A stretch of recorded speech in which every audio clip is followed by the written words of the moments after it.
Let's talk about design intent. Design intent is your plan as to how the part would behave when you make changes. For example, we have the workpiece on the screen, and say if we change the width of this workpiece, would the hole move from its current position or stay at the same position? Let's find out. So I'm going to double click on the top face, which would reveal all the dimensions in the graphic working space.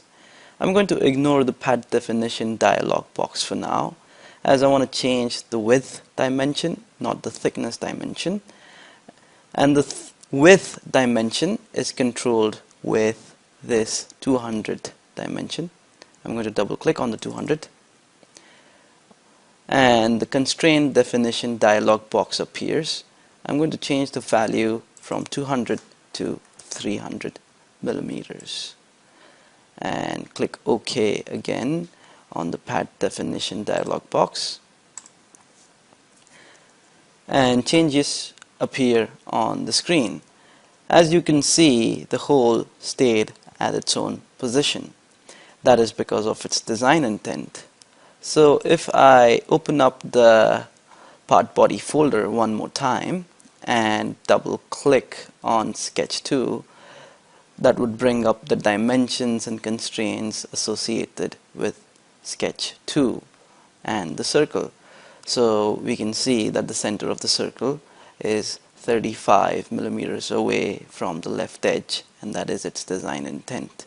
I can change it by deleting the 35 and the 50 dimension and relocate the center of the circle to the center of the workpiece,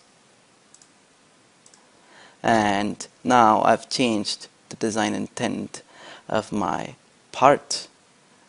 So this time when I change the width of my workpiece from 300 to 200, for example,